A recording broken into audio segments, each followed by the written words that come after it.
Bonjour et bienvenue sur votre chaîne d'information Sahel Info. Si vous êtes nouveau, n'oubliez surtout pas de vous abonner pour ne plus rien manquer sur l'actualité au Sahel, car l'information vous donne accès au monde. On connaissait le FCFA, monnaie décriée, par ses détracteurs qui évoquaient principalement la privation des pays des deux espaces économiques CEMAC et UEMOA, par le Trésor français d'une proportion importante des devises provenant de leurs exportations.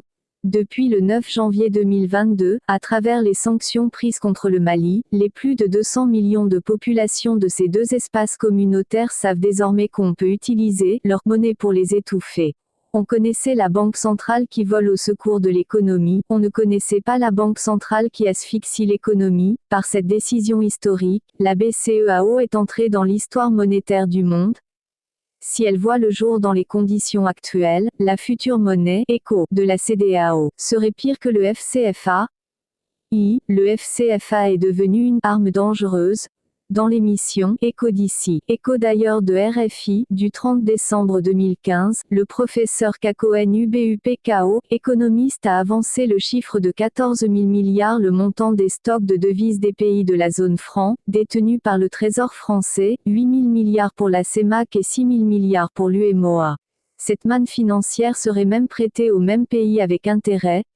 Mais le combat des anti-FCFA n'intégrait pas jusqu'à maintenant la possibilité que la BCEAO elle-même puisse décider de mettre à genoux un pays membre par le gel de ses avoirs auprès d'elle. De la sorte, elle serait dans l'impossibilité d'effectuer des paiements à l'étranger, donc de pouvoir faire des importations nécessaires à son économie. L'efficacité de cette sanction tient au fait que les réformes des finances publiques, en cours dans l'espace UEMOA, prévoient l'unicité de compte, ou la centralisation des recettes de l'État à la Banque centrale. Si le Mali est avancé dans la mise en œuvre de ces réformes, le pays risque d'être, très rapidement, en difficulté pour assurer le paiement régulier des salaires des fonctionnaires. La leçon à retenir de la sanction, du gel des avoirs de l'État du Mali auprès de la Banque centrale, est que tous les pays sont désormais exposés à cette arme d'asphyxie financière, une sorte d'arme de destruction massive. Il suffit d'être en désaccord pour peu avec le fabricant du FCFA pour subir cette sanction. Plus que jamais, la question de la souveraineté monétaire dans les pays de la zone franc revient avec plus d'acuité. Le FCFA est-il au crépuscule de sa vie? La meilleure manière d'abroger une mauvaise loi, c'est de l'appliquer correctement. Abraham Lincoln, ancien président des États-Unis. La future ECO serait aussi une arme dangereuse. Reporté plusieurs fois, le lancement de la monnaie de la CEDEAO, la future ECO, serait prévu pour être en circulation en 2025. C'est ce que nous avons appris dans l'émission POLITICIA de la chaîne de télévision panafricaine Africa 24.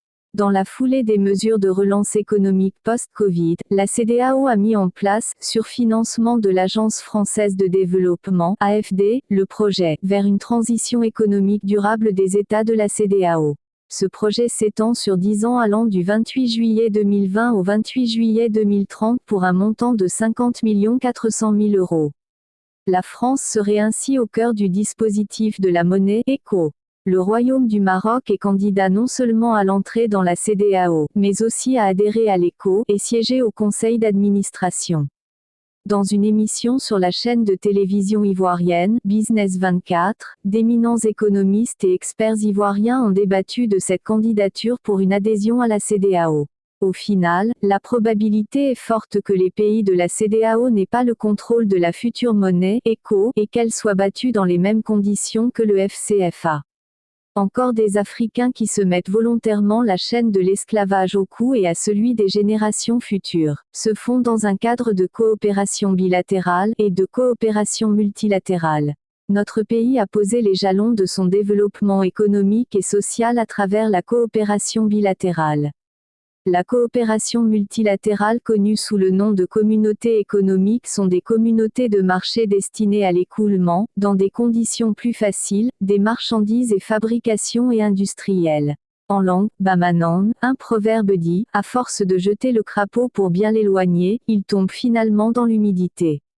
La hargne de sanctionner le Mali a fait que nos frères présidents ont mis notre pays dans des conditions très favorables pour tourner définitivement le dos à ces deux communautés. Ils ont poussé le Mali à la porte de sortie, croyant l'avoir sanctionné, et il faut saisir le ballon au rebond pour plusieurs raisons. Premièrement, notre continentalité semble faire le bonheur de nos frères et sœurs. Nous avons la responsabilité d'épargner les générations futures à ce qui se passe depuis 2013 avec la CEDEAO. Cette communauté de marché dispose d'un protocole pour la bonne gouvernance. Au lieu d'utiliser cette arme dans l'intérêt des peuples, on empêche les dirigeants de piller les ressources de leur pays. Non, la CEDEAO soutient les dirigeants, pilleurs, autorise des troisièmes mandats et met sous embargo toute population qui ose se soulever contre le dirigeant, pilleur. Quel protocole ?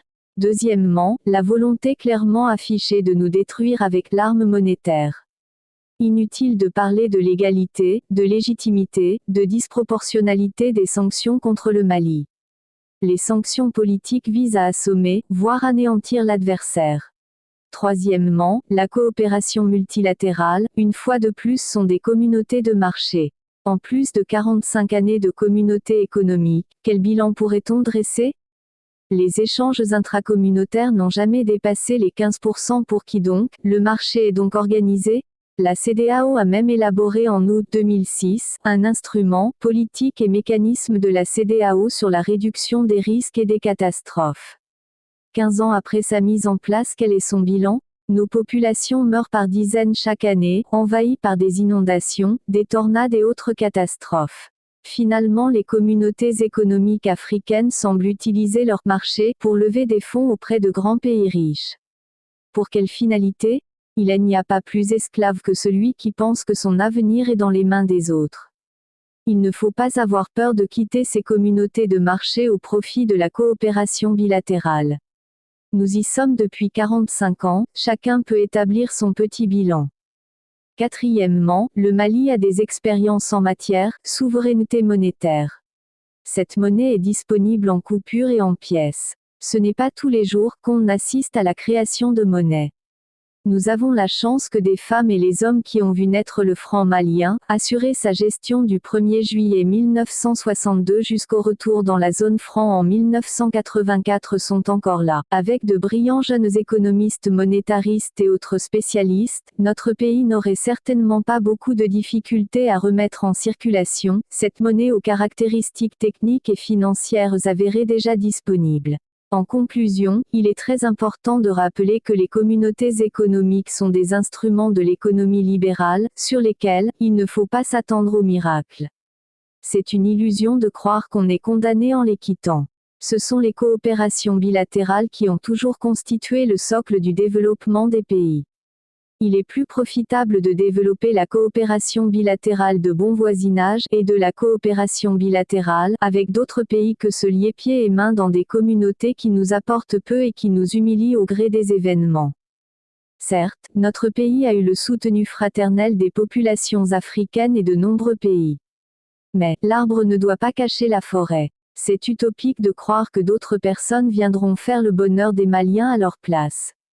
Personne ne dira aux Maliens, partez vous souffrez. Non. Il appartient à tous les peuples de prendre en main leur destin. Dans la vie des personnes et des pays, il y a des situations qui ne se présentent pas fréquemment. Ce que les spécialistes en gestion appellent des opportunités. Quand on sait les saisir, elles font le bonheur. Quand on ne les saisit pas, on risque d'en être malheureux et regretter toute sa vie. Nous devons profiter de cette opportunité, d'avoir été mis à la porte de sortie de ces communautés, pour les quitter définitivement et planifier notre développement dans le cadre de la coopération bilatérale. Comme l'a dit le président François Mitterrand, le courage consiste non pas à ne pas avoir peur, mais à dépasser sa peur. Ayons du courage pour prendre notre destin en main. C'était tout pour cette tranche d'information. Nous espérons avoir pu au mieux vous informer, alors n'oubliez surtout pas de vous abonner pour ne plus rien manquer sur l'actualité africaine et internationale.